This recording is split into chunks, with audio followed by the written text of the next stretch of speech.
Breaking news. Iran దాడులకు counter గా Israel మళ్లీ మిస్సైళ్లతో విరుచుకుపడింది. ఇరాన్ రాజధాని టెహ్రాన్ తో పాటు పలు నగరాల్లో పేలుళ్లు జరిపింది. లెబనాన్ సరిహద్దుల్లో కాల్పుల విరమణకు అమెరికా ప్రయత్నిస్తున్న తరుణంలో ఈ పరిణామాలు చోటు చేసుకోవడం అంతర్జాతీయంగా ఆందోళన కలిగిస్తుంది.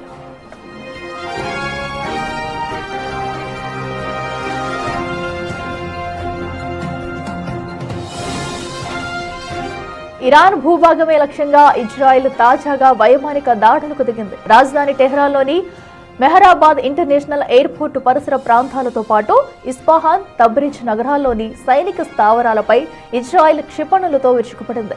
గత ఏప్రిల్ 8న కుదిరిన కాల్పుల విరమణ ఒప్పందం తర్వాత ఇరు దేశాల మధ్య నేరుగా ఘర్షణ జరగడం ఇదే మొదటిసారి.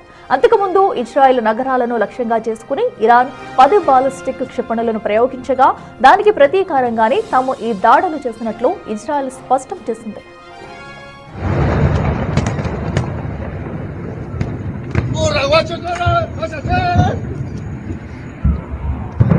మధ్య ప్రాంతంలో శాంతిని నెలకొల్పేందుకు అమెరికా అధ్యక్షుడు డొనాల్డ్ ట్రంప్ తీవ్రంగా ప్రయత్నిస్తున్నారు.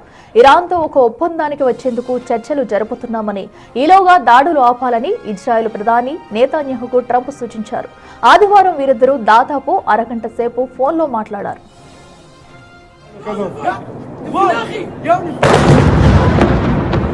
అయితే లెబనాన్లో హిజ్బుల్లా దాడులను అణిచివేయడమే తమ ప్రథమ ప్రాధాన్యమని ఇజ్రాయెల్ స్పష్టం చేసింది.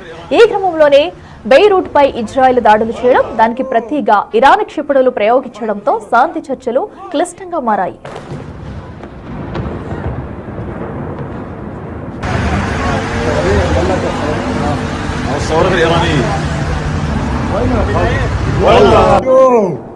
ఈ తాజా ఉద్రిక్తల ప్రభావం అంతర్జాతీయ మార్కెట్ పై పడింది. ఇవాళ ట్రేడింగ్ లో ముడి చమురు ధరలు ఒక్కసారిగా 3% మేర పెరిగాయి. బ్రెంట్ క్రూడ్ ధర బ్యారెల్కు $96 చేరుకుంది.